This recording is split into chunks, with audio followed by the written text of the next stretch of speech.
You're listening to the Timey-Wimey Tea Time Podcast, a geekyantics.net production where lovely and amazing people talk and ponder anything and everything about Doctor Who, science fiction, fantasy, zombies, the end of the world, creativity, writing, and, oh heck yes, anything else that geeks speak, question, and think.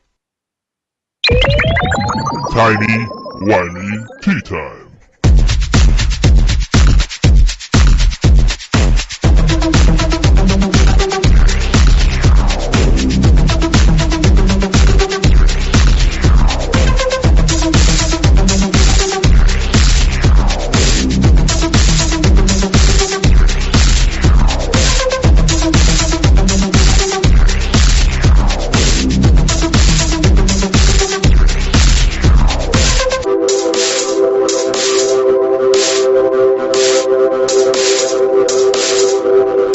Gusta.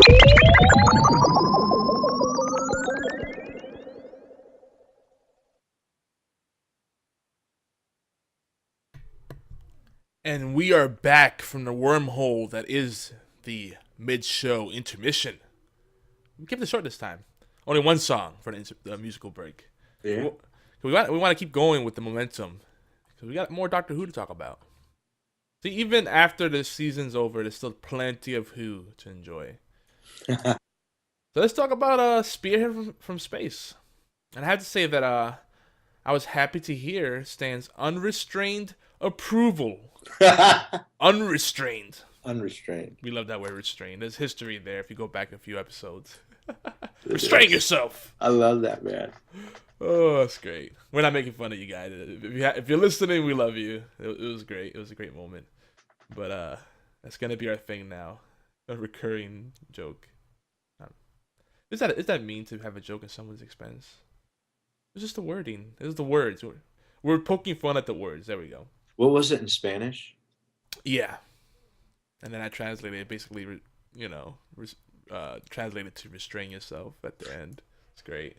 That was the takeaway. But, the unrestrained approval of the Doctor after watching Spearhead from Space. He loved it. I did. Stan's rejection of the 12th Doctor has been a little bit of a downer. And I get it. It's great. It's good that we disagree on so much. Get extra good dialogue. I feel bad about it. Aw. But, unless we disagree, I totally see where you're coming from. And even me, I enjoyed the season. But I'm nowhere, near where other people are at, because I listen to other podcasts and this TV shows the Nerdist stuff and all that. And sometimes I hear this unequivocal praise, and it's like, huh? Were you watching the same episode? Yeah. Yeah.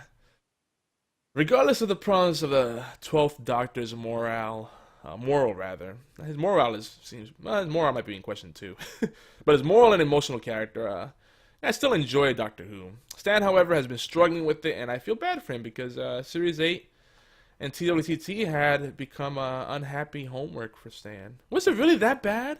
I don't know. Was it? The time with you and the time with our community has always been awesome, but watching Doctor Who has been hard. But, isn't being a critic of something is easier when there's stuff to criticize. When you love it, it's like, it doesn't make for the dialogue. But I don't want to criticize it because that's the problem, is because, I'm tired of complaining about the 12th Doctor. I loved Doctor Who since I was a kid. Yeah. I mean, Doctor Who shouldn't be something that I have problems with, and if it wasn't for you and TWTT community, I actually would have stopped watching this season of Doctor Who, about Time Heist. And that's not to say I didn't get excited about Kill the Moon, because, I was like, oh man, there's hope. Yeah. I mean, there was a story there, but that story can't redeem the entire season. And it was so bad that several of our listeners and viewers quit Doctor Who. Yes, they did. I mean, mid-series, yeah. And they quit our show as a result too, because they equate us with being a Doctor Who podcast exclusively. And there's more to what we talk about. Right. Doctor Who is a big part of it. It's a good vehicle for our thoughts and the issues that we like to discuss. But that's a shame. So are you tired of complaining about the 12th Doctor then? I am. I hope I don't have to. I was thinking, if we just keep watching the old shows, and I don't, I skip over the Christmas special, maybe I won't have to say one bad thing. Interesting. But it did put me in a very happy place when you sent me a message on Skype after you finished watching Spearhead, and your message was simply awesome. Dude, I mean, I want to enjoy it with you too. Well, it was great because I got it, and I got it right as you sent it, and I was gonna reply right away, but then I did not because I was like, what do I say to that? Now I don't know what to say. You say something nice about the show. What do I do with that? But tell us what moves in your heart. How do you feel? Don't pull any punches. Just keep it clean though. We do ask that. Otherwise, we have to censor it, and that's a pain in the butt. But if you're calling within the U.S., again, it's 206-415-4987. And if you're calling from outside the U.S., it's 011-206-415-4987. Yep. Did I miss anything? Nope. Yeah. But I think it's time for an epic moment of truth. We might need a sound bit for that, too. Yeah. Epic moment of truth. What about Janelle? We should get Janelle from Horseplay to do some sound bites for us. She's gonna get into Doctor Who. She might be another convert that we'll have. Yeah. Cupcake Noms is interested in doing some podcasting, and I think she might be a Doctor Who fan. Awesome. Or we'll get her there. So yeah, we definitely need more of a female element, and we love when we get, we love when everybody calls, but when we get the women calling in, because the women tend to have a different perspective than us men, and it brings a fresh feel and fresh discussion to things. So yes. Maybe that might be a future thing. We'll have a third host that'll be of the female inclination. That could be taken the wrong way. She's a female Time Lord, female regeneration. Yeah. But let's talk about this. It's a very important issue. It's a proverbial elephant in the room. Is the 1970s Doctor so different from today's Doctor Who? Think about that for a bit and keep that in your back pocket. Now, in Spearheaded from Space, it's obvious that the good guys are supposed to be good, or trying to be good. And the bad guys, well, they are evil. They're clever, unsympathetic, violent, arrogant, and furious in their prejudice and pride. And oh heck yes, they are undoubtedly ruthlessly ambitious. Well said. Well said. Yeah, and there's no way of... They don't even leave a little bit of wiggle room for you to identify with the villains and feel like they're just misunderstood. That's pretty important too. It's very black and white. Now, it doesn't have to be so black and white to be good, but that helps, right? For the storytelling. Yeah. People get hurt. Some die. But in Spearhead, the Doctor isn't put in a position where he expresses any lack of sympathy for casualties. Yeah. So what do you have to say about that? Well, I'm going deep. Uh-oh. Go for it. The interruption of life, violent death, in other words, is not trivial. And the 12th Doctor, can't make it trivial. No reasonable person feels this way. No person who knows love can brush off the meaninglessness of an abrupt end to the life of a person who stood within our gaze. And I thought about this, and I was thinking about Dylan Thomas's poem, "Do Not Go Gentle into That Good Night." This is one I actually know. Awesome. So if you hear this poem, I'm going to read it. You tell me that there's no fire that stirs in your soul, and I'll consider that I have been unfair to the 12th Doctor. Well, I hope it's a challenge to the audience, because that is. I'm soulless. I'm like a ginger. Yeah. I'm kidding. Go ahead. You are kidding, dude. You have a big soul. So Here's how it goes. Do not go gentle into that good night. Old age should burn and rave at close of day. Rage, rage against the dying of the light. The wise men at their end know dark is right, because the words had forked no lightning. They do not go gentle into that good night. Good men, the last wave by, crying how bright their frail deeds might have danced in a green bay. Rage, rage against the dying of the light.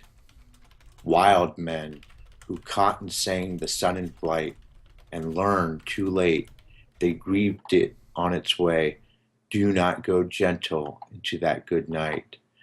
Grave men near death who see with blinding sight, blind eyes could blaze like meteors and be gay. Rage, rage against the dying of the light. And you, my father, there on the sad height, curse, bless me now with your fierce tears, I pray. Do not go gentle into that good night. Rage, rage against the dying of the light. That's one of my favorite poems too, because the whole what I get from it is don't go down easily in the face of evil. Stand up, stand your ground, even if you die in the end. Right? Right. You gave a fight. You did what you could. It was meaningful. Yeah. So these meaningless deaths, in which, that's how the doctor's attitude reflects those deaths. If he doesn't care, they must not be meaningful. And that's a problem for me, because I think that we're all trying to be meaningful. Yeah. We're all looking for meaning. And if our life gets snatched away, what a tragedy that is for us. Time Heist and Into the Dalek, I think, were the worst for that, displaying that disregard for life and the doctor treading into the darkness. Oh man, away from the light. You're so right. I mean, so Into the Dalek, the soldier, the woman soldier that gives her life at the end, she gives us a nice little speech, like, I'm doing this so that we have a chance, remember me. And the doctor kind of ignores her speech. It's not meaningful to him. And that was so cold. Yeah, they took it from being deadpan and hard to read to making it like he just doesn't feel at all. Right. There's nothing to read. Right. At times. And what's worse in that episode, I laughed and I know it's terrible, but I just had to try to take something of value from that. But he gave that soldier a pill or something, but he was gonna die anyway. Right. It was like giving him false hope. Oh, you're right. As if the pill was going to save him. Yeah. And then it just turned out to be a tracking device for his destroyed, atomized pieces. And I get it. The soldier was kind of stupid. He didn't follow the instructions, but that was just so cold and calculating. It's just show a little emotion. It was very Sherlock. Let's not get into that again. We got to get into it deeper someday. We will. I need to catch up with it if there's anything new. But I did watch Young Sherlock. Okay. Recently, I started watching part of it, and then my wife got bored with it. But it was cool because that Sherlock was actually friendly and cared about people. It's a very big contrast to the modern day Sherlock that's being portrayed. I mean, Sherlock's always been a little bit socially awkward, but he wasn't a sociopath, really. Moffat's Sherlock, yeah. And of course, in Time Heist, the big issue was the doctor was behaving with the assumption that people were dying when they used those the easy button, I like to call it, the last resort, right? Right. Uh-huh. he thought they were dying when they sacrificed themselves when they did that, like kind of like a mercy killing kind of thing, and they weren't. But he still kept acting like, yeah. So I'm sorry, dead. We don't have time to grieve them, and if you want to grieve them, do it on your own time. Right. Ah, I still like Capaldi though, but they're writing him to be quite the ass. No good, no good. No me gusta. I keep saying that. That's gonna be a thing. I want to say more me gusta. Darn Yeah. it, it's been a while actually. Me gusta. But We had Magusta for selfie. yeah, we did, and now that's been canceled. Now we're back to no Magusta.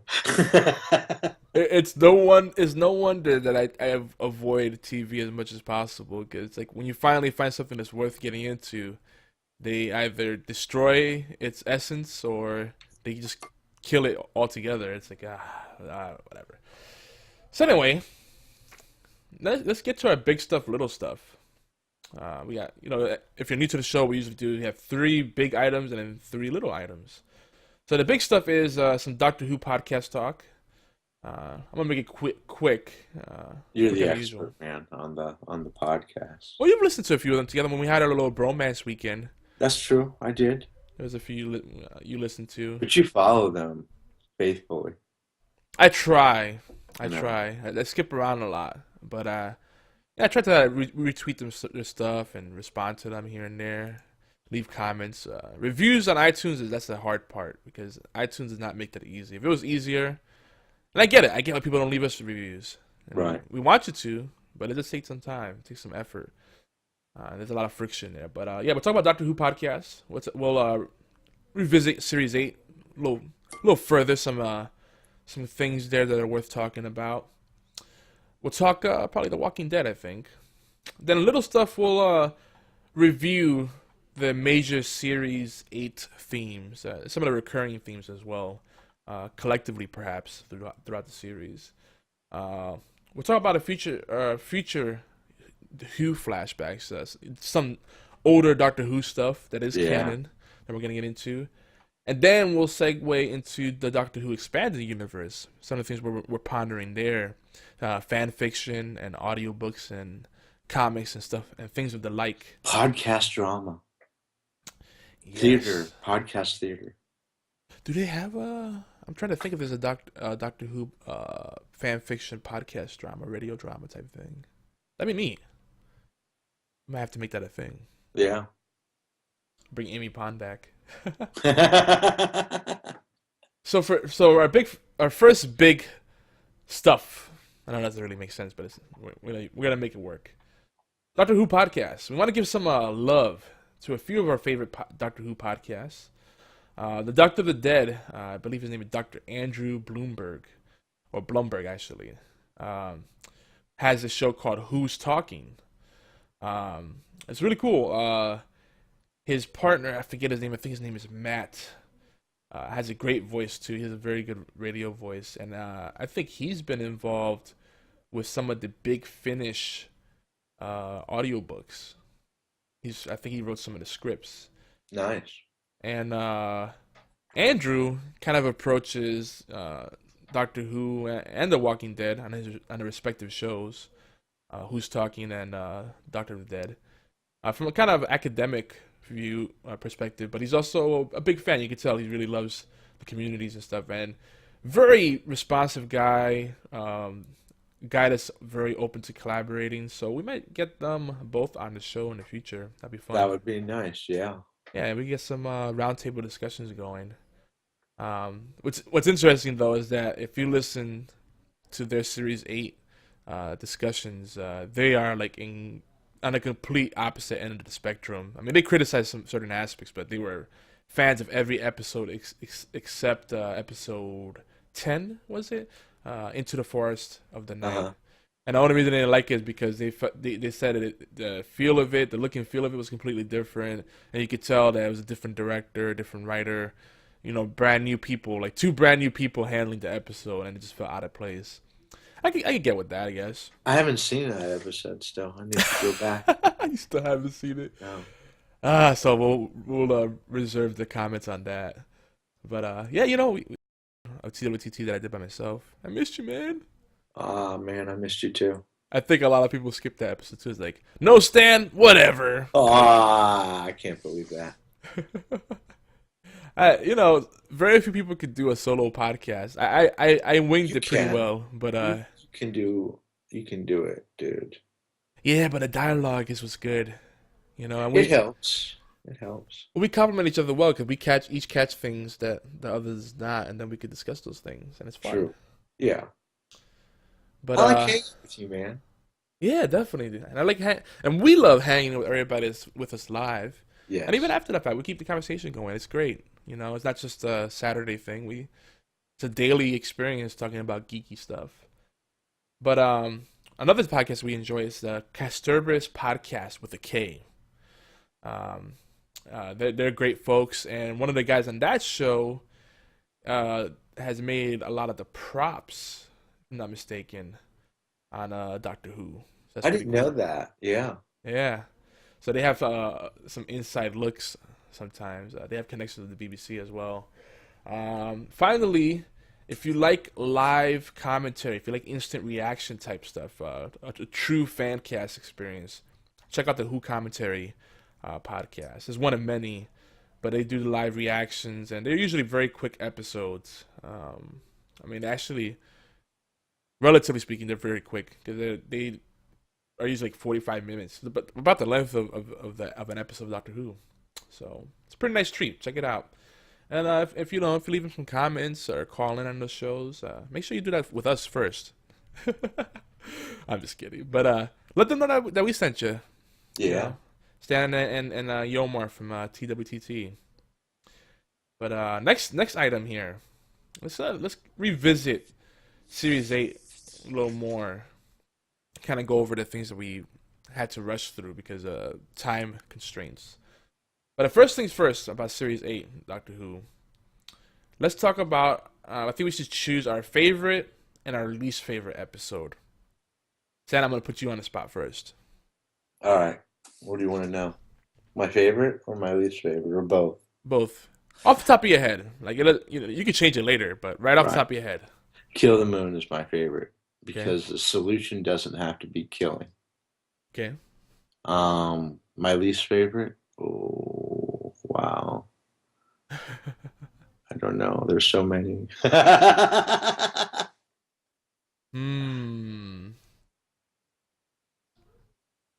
don't know because I could say Time Heist just because. Yeah, I'll say Time Heist because people are dying and nobody cares. All right, so I'm going to say a different one because your answers are pretty similar to mine. My favorite, I'll just say Flatline. Because the boneless, they're kind of like zombies, and that's pretty cool in my book. Uh-huh. If you think about it, they take human form, but they're like almost lifeless, undead beings. Because they don't show any real emotion. It's just kill brains. Yeah. Uh-huh. So, and they could have done so much more with that. I hope they come back. I hope that's not a throwaway kind of thing. You know what I mean? Right. They need more foes in this, and we need more answers. Like, so many loose ends from that episode. But in spite of that, I really like what they did there, and I'd like to see more of that. I think that's what we need to see more of. Don't get me wrong. As a longtime Doctor Who fan, I love when old villains come back and they revisit old locations, old planets, old galaxies, or whatever. But it's just great when they do something fresh and they set up future story arcs, right? Right. So, least favorite? Off the top of my head, I might have to say Into the Forest of the Night. Just off the top of my head. Then the only reason for me is because, from a science fiction perspective, it was more fiction than anything else. And I'm kind of, I might. Some people that listen to a lot of Doctor Who podcasts, I think I'm copying what they said over at Who's Talking. But the more I think about it, it's like it does bother me that the episode stuff was cool. It's the only episode with kids. And it's the only episode. See, that's cool. And I want to love the episode because of that. Because the kids were front and center. But you're never going to see those characters again, more than likely. And there was a lot of weird stuff that didn't sit right with me. Like, I I don't want to spoil it for you, but there's a little girl who's so endearing. She's such a sweet little girl, and you fall in love with her instantly. And she has a tragic story. Her sister's missing, and they don't know if she's dead or been kidnapped or what. And then she comes back. She appears in a bush, and it almost looks like they're setting up a horror like scene, because the sister looks like she's like lifeless, and she has like a killing intent in her eyes. It's just weird. I was like, what are you trying to tell us here?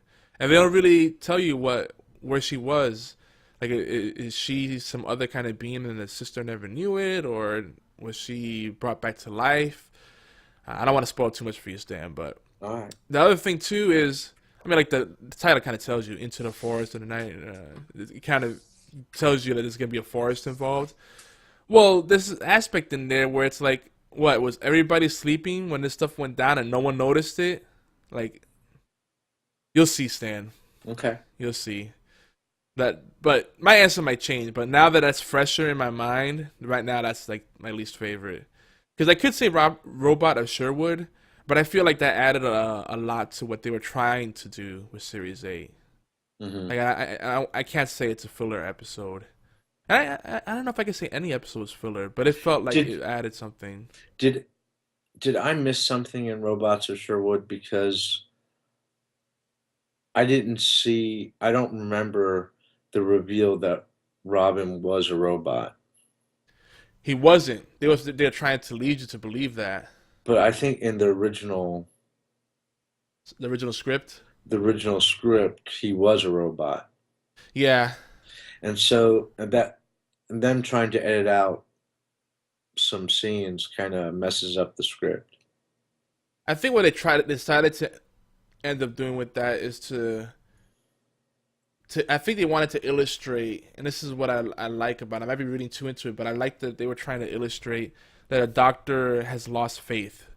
He's lost that childlike innocence that makes him who he is. I mean, think about it. He threw a temper tantrum. Everything started. He kind of threw a temper tantrum. He said, "I'm done with these guys. I'm taking my ball and I'm going somewhere else to play." And so he stole a TARDIS and went off on wild adventures. That's really how everything started. He was a bit of a rebel, and he believed in things, and there was that curiosity, but he didn't want to believe that, Robin Hood was real. And then when it happened, he was like, "Nah, there's something else going on here, man. No, bah humbug." He was a real Scrooge about the whole thing. They could have done more with that, but it's a wonderful premise, and I really like that. Right. And the way him and Robin Hood fought with each other was great. And then they kind of kissed and made up at the end. That was cool. We also saw how the Doctor is a bit of a cheater and a liar as well. They kept a lot of themes going. They brought the robots into it.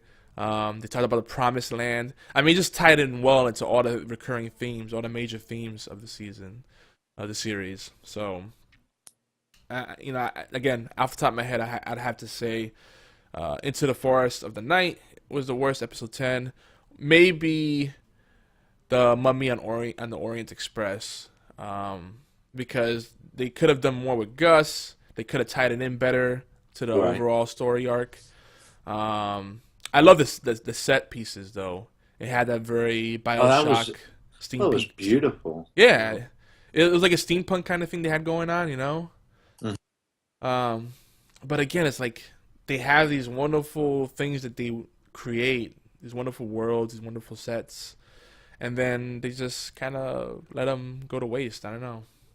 Like, they almost made it seem like Gus did not die right there, right? Right. It's self-destructed, but what came of that? What became of that? Like, the Mummy was able to phase in and out. It was essentially immortal.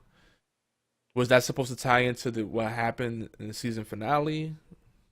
They didn't bridge that very well. If that had to do anything with anything else, right? Anyway, moving on.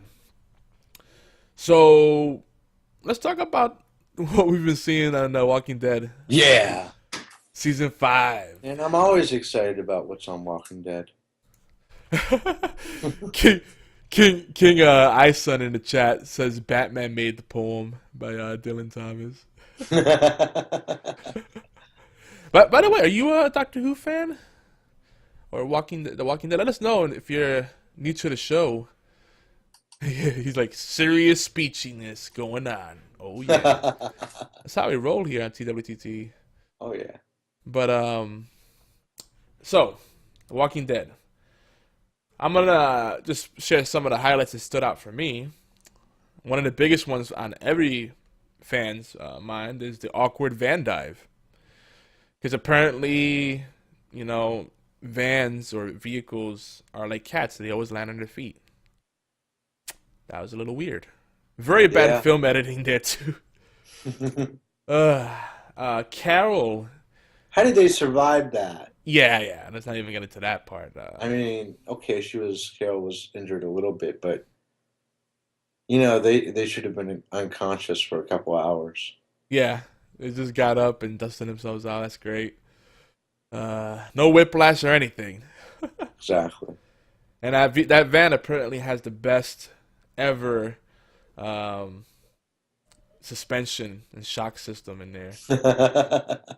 Anyway, so Carol is going through this like period of self-loathing. I don't know. Do you feel like it's getting a little long in the teeth with that?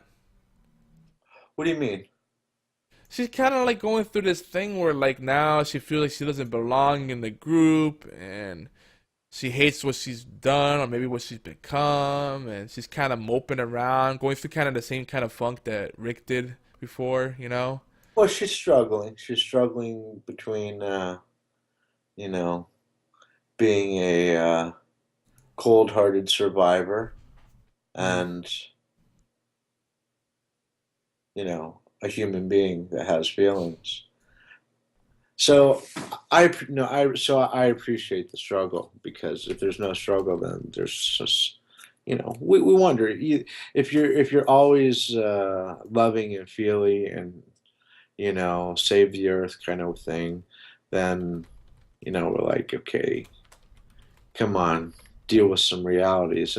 But on the other hand, if you're totally cold-hearted, practical, we're like, dude, you lost yourself, gone too far. So the struggle is good, It is, and I totally believe in that conflict. The issue I have with it is that it feels like it came out of nowhere. Like I didn't feel that natural progression into that. A lot of things just feel off for her. I guess I took it for granted because You like what they were trying to do with it. well, I like what they're trying, and also I saw that, and they could have been more obvious about this, but Carol feels close to Daryl, Yeah. so she's kind of bearing her soul. But they could have been a little bit more obvious. They could have given her a couple lines that said, you're the only person I can say this to.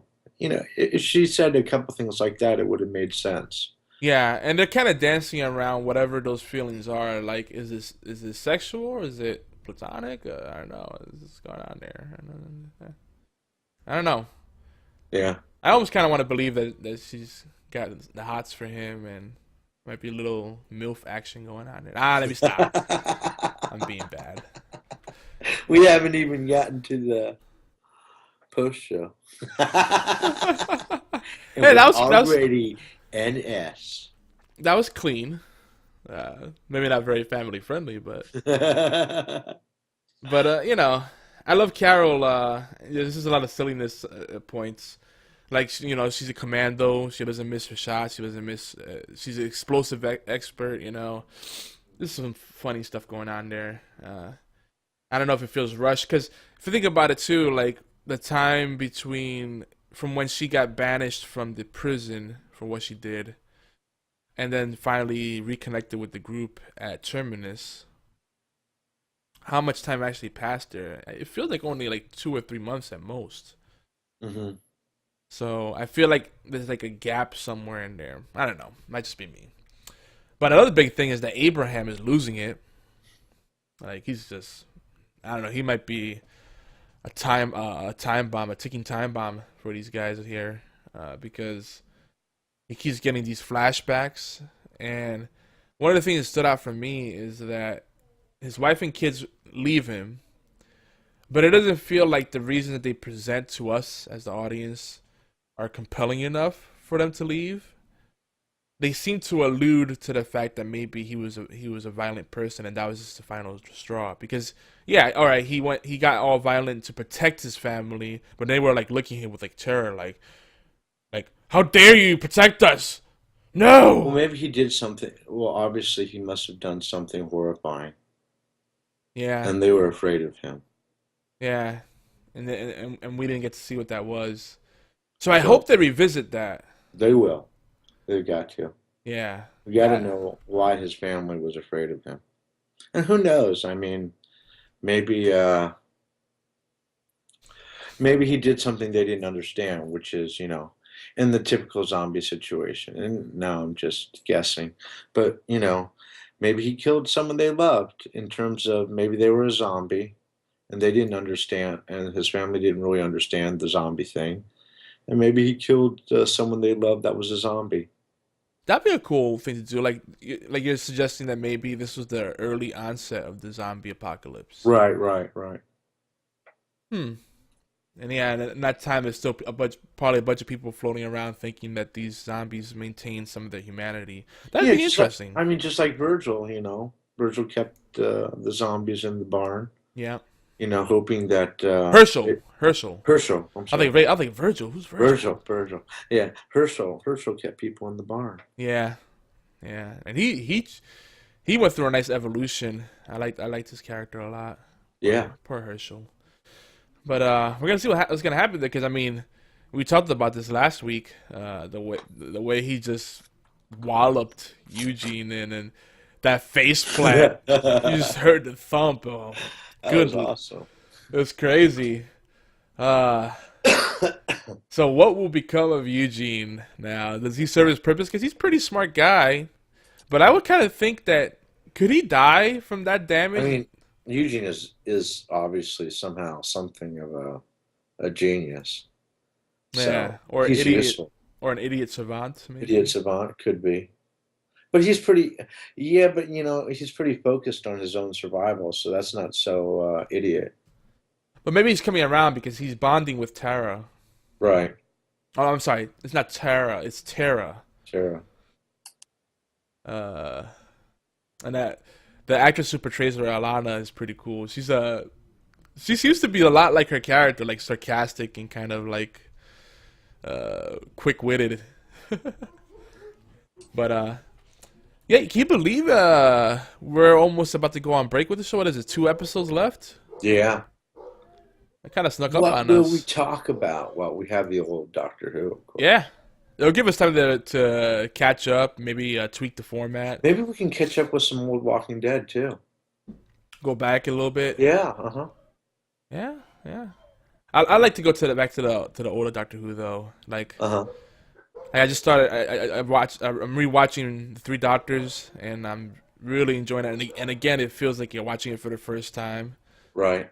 And I definitely want to dig into some Tom Baker. Oh yeah. So we got to do that. But yeah, we can go back to The Walking Dead. Yeah. How long of a hiatus is it after that mid-season break? Is it like 2 or 3 months? Yeah, it feels like 2 or 3 months before they come back. That gives us plenty of time. But season 5 has been good. But let's move on because we are running out of time. We got about 23 minutes. Yeah, no, Man, time is flying today. It is. I don't know what's going on. It's some Timey-Wimey stuff, man. It's going on.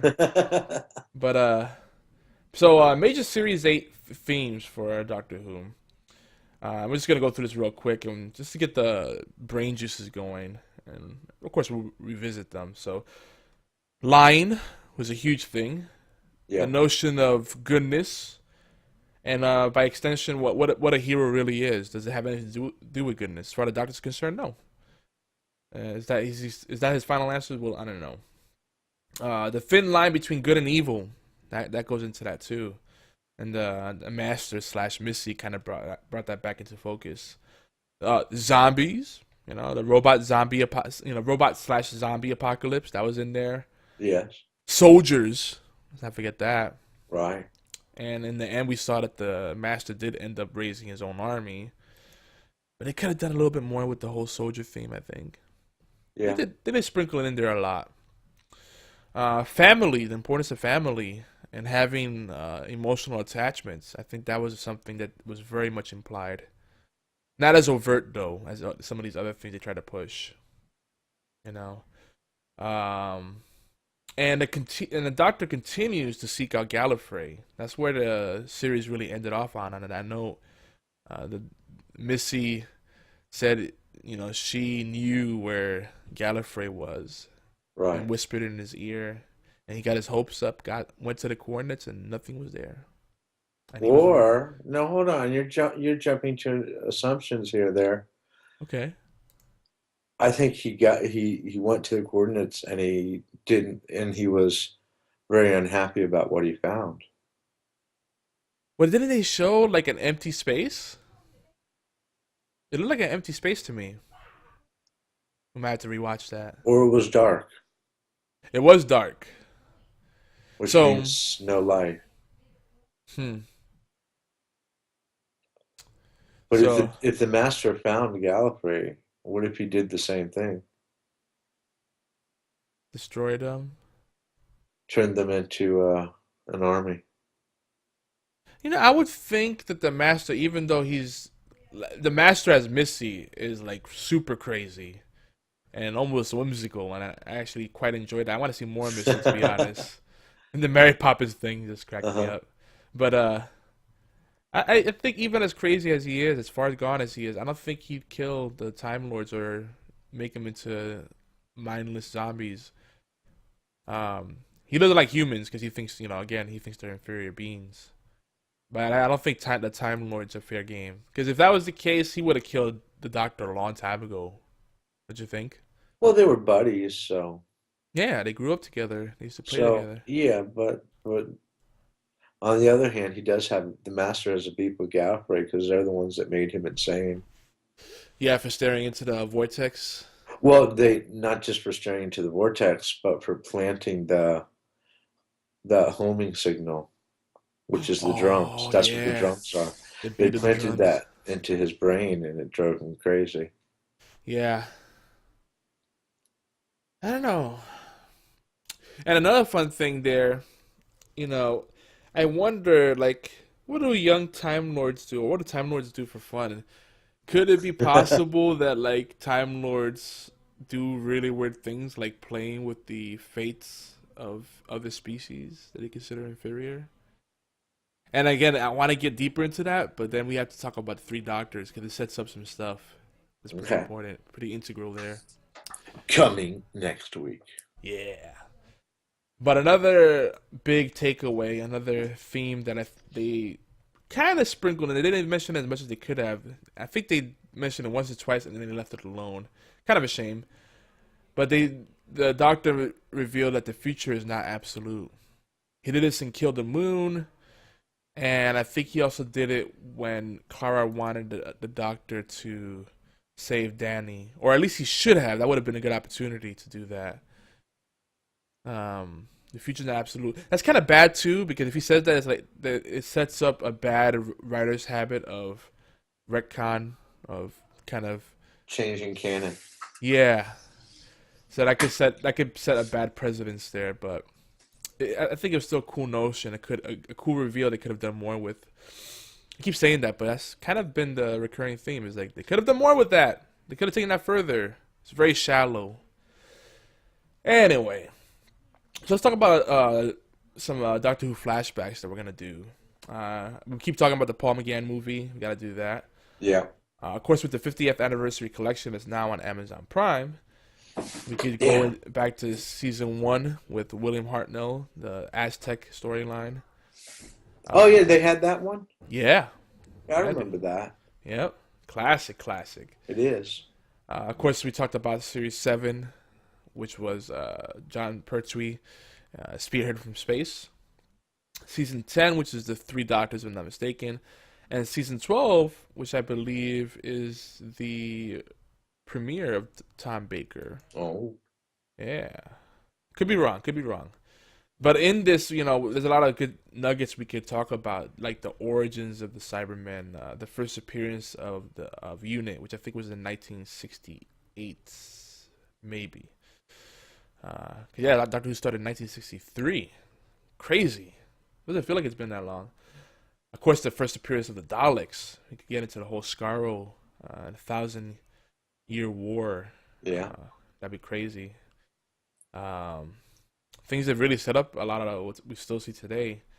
And we can also talk about some of the recycled plots. Like we've seen a lot of the same stuff, like solar flares being an issue for mankind, shrinkage, namely people shrinking themselves, that the TARDIS being shrunken down, and zombies. They've danced around that whole kind of zombie thing here and there. They're just dying to get some of the zombie love. And they've done it before too. I mean, but like the old Cybermen again were more zombies than what we see today. Right. I think they should have gone back to that. And a fun thing to note is that the 1970s episode "Hand of Fear," I believe, was the first reference to female regeneration, the female Time Lord regeneration. So, with the whole Missy thing, it's still very possible that Missy isn't a regeneration of the Master. Maybe Missy is just someone that downloaded the Master's consciousness. That'd be kind of neat. Why are you so against that? What, female regeneration? Because I'd rather just see a female Time Lord. It's just a female. The female regeneration, I'm not against it. I just feel like it's pandering. I don't think it's authentic. Well, I mean, the use of the Master of Missy does feel like pandering, totally. Yeah. So, I want it to be authentic, and I want it to be done properly. But real quick, last little stuff item here. Doctor Who Expanded Universe. So there's tons of stuff out there. The audiobooks, the comics, and all that stuff. I love to do some of the Big Finish audiobooks. That would take some time commitment and financial commitment too, though. So we'll see if we can at least get into some of the Paul McGann stuff, which I know a lot of hardcore Whovians consider some of the best Doctor Who content out there. Even if it's not necessarily canon. Though I think they did say that the Big Finish stuff is canon. Everything else might be questionable. But we'll just say overall this is all expanding universe, let's just say. Because they'll probably retcon anyway and renege on certain things. Right. But two things that regretfully are on the Nerdist Network, which personally I'm not a huge fan of for my own reasons. But they got some good content. You can check out the Doctor Puppet. Yeah, I've seen bits and pieces of that. It looks interesting. Yeah, I mean it's stop motion animation. That's cool stuff. I mean they put a lot of work into it. Each episode of it takes like 2 to 3 months to produce. Wow. Yeah. Imagine if they put that kind of time and effort into producing Doctor Who episodes on a TV series. Oh, I'm sorry. Let me stop. That was really salty. But they also have. You like it? Yeah. Yeah. I'm pulling a stand. They also have the anime Doctor. So I've heard about that. Well, over the top action, anime style. Why not? Right. So some stuff to think about. Let us know what you'd like us to cover, and we'll try to make it happen. But again, real quick, leave us some voicemail messages. We miss hearing your wonderful, lovely voices. It's called 206-415-4987. And if you're outside of the States, it's 011-206-415-4987. And now for some comments. We don't have too many today. Actually, we just have the one and then some voicemail messages. One that we were going to do last week from Jackson Tomer, who shared some valuable podcasting feedback. And he said, here's a podcasting tip back at you. Keep your schedule, get the tech issues cleared up, and find a channel where the registrations work. Sure, it's hard work.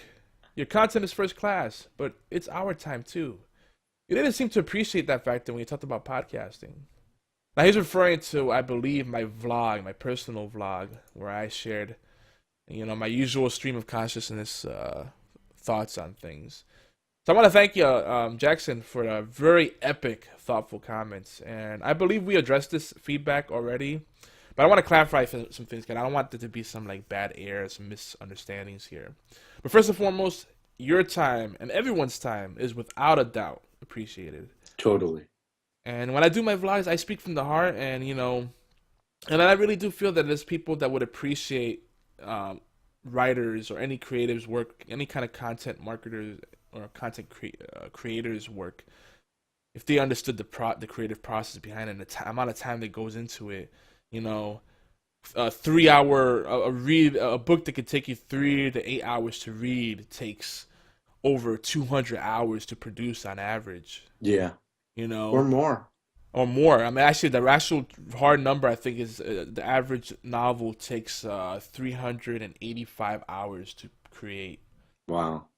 Insane. And podcasts are no different.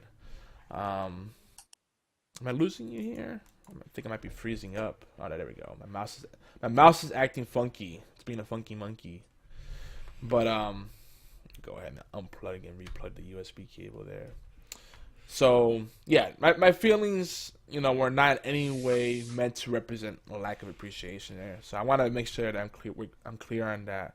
But yeah, we're totally aware about how much time commitment takes for you guys. But just think about, as much as keep it in your back pocket that it takes us anywhere from 3 to 5 hours just to prepare for the show. Then the post production stuff, it's a lot of work, and we're not complaining. No. We just want a little more understanding. And I guess there's a little bit of, I think, confusion in the modern consumer, because they do get great content all the time from commercial endeavors. Yeah. And and when I mean a commercial endeavor, I mean people that are getting paid to put in the hours to be creative. And right. It's very easy to, so when you take us, for example, we're doing this as a labor of love. Right. And I'm not complaining that we're not getting paid. I'm just saying that, it does, sometimes we don't have the money to smooth over the technical issues that a commercial situation might have. And so please forgive us and be patient with us, because we like what's going on here. We like what's happening with our community, the TWTT community. So hang out with us. Yeah, and even before our live show, you're up early on Saturdays to prep for the show. Oh, yeah. I am too. And I'm not a morning person, so that's saying something. That's how is. We're committed to the show, and we're committed to you guys, and it'll only get better. Yes. But we are running short on time again. We got about 10 minutes here to wrap things up. So what do you wanna play a quick voicemail, you think? Yeah, I think what was that? Our buddy that was talking about the problems of Doctor Who. Isaac from Jamaica. Yes. Right, Isaac. So let's go ahead I miss Isaac. Yeah. And he had some great deep thoughts about what's wrong with the 12th Doctor. He does, and I get it. A lot of you gave up on the show, but don't give up on us, because we have lots of stuff to talk about beyond the Doctor. But here we go. The Doctor says, "No castles, no damsels in distress, no such thing as Robin Hood. Has someone or some people lost an understanding of the Doctor? A larger-than-life legend? Maybe the 12th Doctor is not the only one confused about his identity. Maybe the writers are confused. Maybe the directors are confused. The Doctor is a hero. A hero does the things we long to do. A hero does what we would do if fear did not stand in our path. A hero faces great challenges because, as Stan said it, love never fails. Remember this, my friends. We all long for the heroic. We all are called to be heroes. We are called to do excellent things. And if the doctor fails to speak to our hearts about this truth, the doctor is no longer worthy of our attention. If the doctor fails to be heroic, the doctor is no longer worthy of our admiration and enthusiasm. Well, that pretty much nails it right there. And Awesome. the big thing is that the reason this is a sore point for us is because we know the standard of quality and the person of substance that a doctor can be as a character. And we're in a world where there really aren't any heroes or role models left. What is there really? Yeah, I don't know, man. I mean, everything. These are dark times right now. Yeah, everything, pop culture, mainstream, secular, if you will. It's all people that tread a very thin line, like morally ambiguous gray line, and it's scary. We have shows like Dexter, which are fun, but the bad guy, the protagonists are bad guys that do questionably good things. And Exactly. this is not the exception. It's kind of the rule. Breaking Bad. Yeah. Heisenberg is an awesome character, but he's almost glorified. And it's bad because I actually started getting roped into like wanting him to get away with it. I wanted things to turn around. I'm like, no, I want it to end like that. Oh, it's Scarface all over again. And we're getting reeled into this. And I hope that, when you get stuck in the experience, you lose yourself a bit. But I hope people don't lose themselves completely and forget that we should do good things. And it's good to be a hero. Doesn't mean you have to die in the end. Just means there needs to be some kind of sacrifice and a greater purpose, a greater cause that's driving us. We all need that. Exactly. But I hate to say it, but we got to wrap this up. All right, man. So what do we got? Get some shout outs. All And right. I don't think, are you in the mood to do a post show, or should we just keep it moving along today? Because we do have a lot of stuff to catch up on the website, geekyantswers.net. This is true. And we got to So do some. we gotta get back to work, man. Yeah, we gotta get on the grind, and maybe we catch up on some old Doctor Who, so we can have more stuff to bring next week. Yes. All Let's right, do some so let's do shout-outs. the shout outs. Yeah. So don't forget, guys, TWTT, hashtag TWTT, can be enjoyed wherever fantastic, beautiful podcasts can be found, including but not limited to Stitcher, iTunes, Zune, /Windows Phone Marketplace, TuneIn Radio, and Spreaker. And thanks to Casturberus, the Doctor of the Dead /Who's Talking, and Trenzalore Tomb for sharing our message forward. And when we say we're wonderful, we're just repeating what you guys have said about us, because we don't like to toot our own horns. Believe me, we're not narcissists. Allgames.com, guys. Join us live by clicking on the live chat button. Actually, it's even easier now. Just go to allgames.com, and there's a play button, and then there's a chat app right built into it, a little widget. So you can join the IRC chat and be part of the conversation. Every Saturday, unless otherwise advertised, we'll stream live at noon Eastern, 5 p.m. in London, 7 p.m. in Bucharest. Of course, geekyantics.net is the main place where you can find our recaps and all kinds of goodness, including our forums. Check out the recaps. They're usually done within 3 to 4 days of our YouTube video going up, which the YouTube videos usually go up within 3 to 5 hours of the live broadcast. Right on youtube.com/geekyantics. And of course, search out hashtag TWTT on Twitter. Some quick shout outs. You want to do these real quick, Stan? Goalie Man FTW. That's GOALIEMAN, capital F, capital T, capital W. This is an up-and-coming Twitch streamer that's quickly approaching 200 followers in just 2 weeks. That's pretty nice. That's awesome. Yeah. That's for Twitch. That is a really hard thing to do. So his humor is refreshing. He's excellent at supporting and building communities. He's also a huge fan of our blog and enjoys our social media marketing guides. You inspire us, man. Keep up the good work. And again, his channel is at http://twitch.tv/goalieman, GOALIEMAN FTW. You want to take the next one? Yes, next one we got is a recent addition to our gang, our stream team for Twitch. Awesome. Is Cupcake Noms, and Noms is spelled Noms. She's a singer and a lovely Twitch streamer. Not just physically, just her personality is just so refreshing. And what I love about her is just she's sweet, energetic, and just welcoming. She's just a very positive person, and there's not that many people like that on Twitch.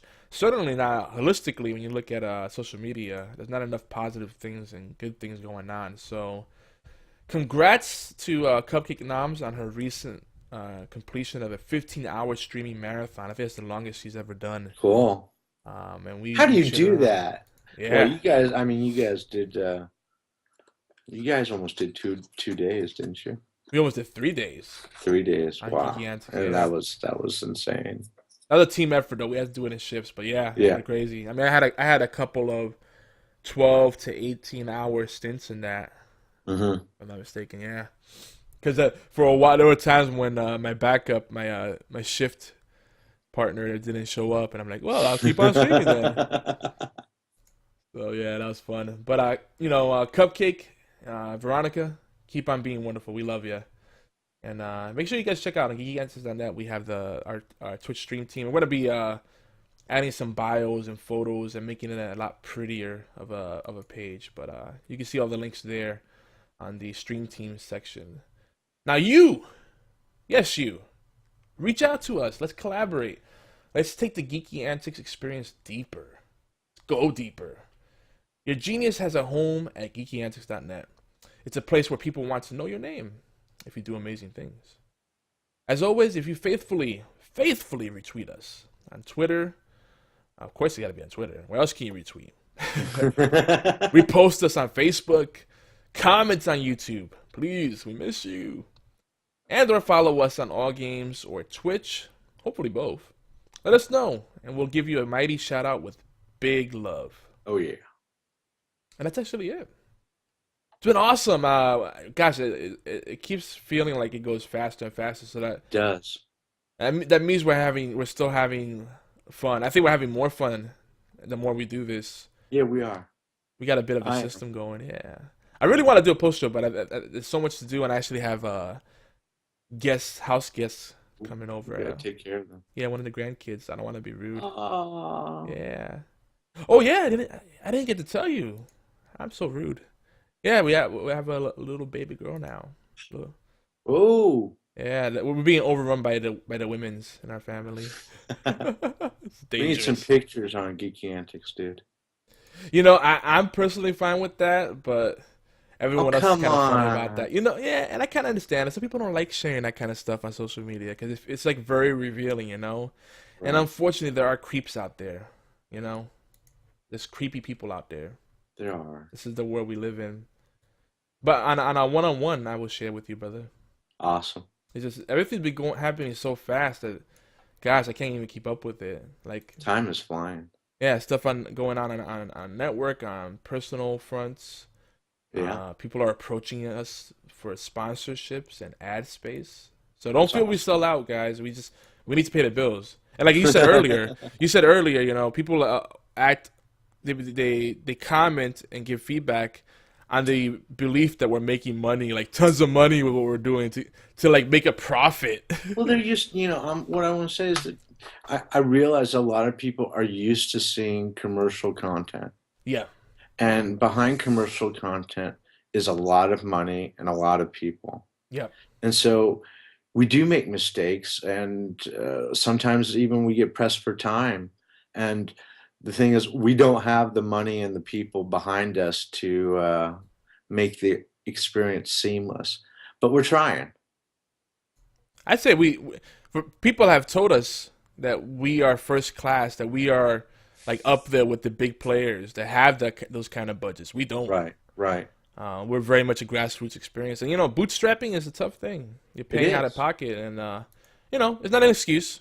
We're gonna keep working harder to systemize and be more consistent with our results. But that we have stuff coming up, and by the way, we have premium services coming up.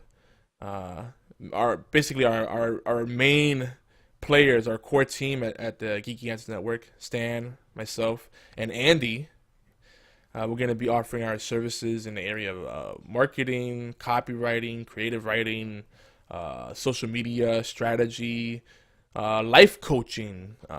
We have stuff we can offer for career shifters, people that need resume services or need to do like mock interviews to be ready to re-enter the workforce. We have IT services if you want security audits, website optimization. You need to have bugs fixed, or you do e-commerce and you want to get that set up or improved. All kinds of stuff. UX, UI, tons of stuff. So details are coming for that soon. Fixed pricing, but we're also flexible for certain things, you know. We want to build relationships and get some more referrals going. So, especially for Stan. Stan deserves it. He puts so much time and effort into TWTT, and sometimes I feel like I'm just trying to keep up with him. No, man, you have so much on your plate with Geeky Antics and the big picture. I do, but still, you know, I'm humbled and super appreciative of everything you do for us, man. And you know, I try not to say it too much because I'm a big baby. I might end up crying. I appreciate you too, dude. I love this, man. But on that note, we want to say we love you guys. We appreciate your time. Yes, we do. And just stay geeky and stay hopeful and do good things. Be wonderful. Awesome. And some outro music for you guys. Take it easy, guys. Be good.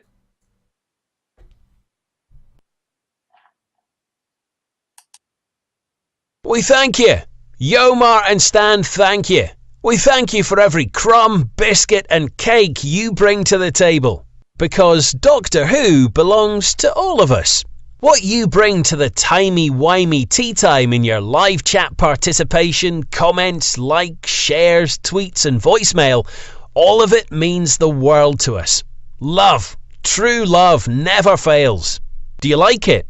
If you like what we're doing, well, tell us for God's sake. Shout it from the rooftops at geekyantics.net or call it in 206 415 4987. That's 206 415 4987. That's it. Bless you. So long. And thanks for all the fish. But on, it won't be that long, just a wee while, because the Timey-Wimey tea time will be back. We'll return next Saturday with fresh insights, questions and epiphanies about Doctor Who. And heck yes, everything geek. Maybe same bat time, absolutely the same bat channel, every Saturday. Timey-Wimey tea time.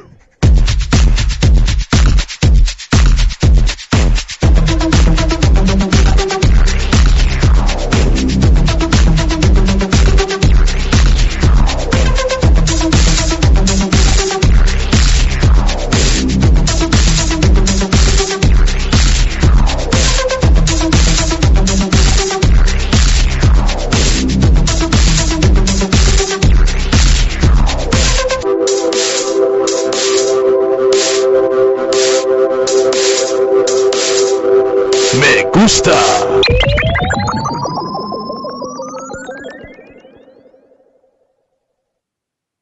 Delectable geeky comments. I couldn't help myself. I had to squeeze that in there. All right, for you guys still listening live on Twitch, thank you. You guys rock. And if you are looking for something to do later, I think I might be streaming some more roguelikes today. Kind of doing extended Retro Friday type thing. Playing some roguelikes. Particularly Dungeon of the Endless, because we had a huge turnout like last night. It was like 1 a.m. in the morning, and we played till like almost 3 in the morning. One of my longest Retro Friday sessions ever. So, good times. Still there, Stan? Stan went on break. All right. Well, we will be back later. Actually, let's see who is streaming right now. And we could get some people hosted on here and keep the channels alive. Yeah, don't want to lose the audience here. No one's really streaming right now.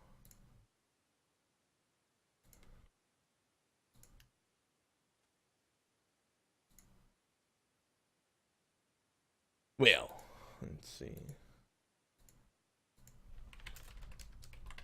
I gotta fix some things on Switch. Well, you know what else I should play for you guys? Some Mighty Quest for Epic Loot. That'd be cool. It's completely unrelated to Doctor Who or The Walking Dead. This is a quick post show. Not really a post show. Just me rambling on. See, we need Stan here so it keeps me in check. Restrain yourself. Restrain yourself. Kind. So I just picture every time I say that or you say it, I picture someone taking a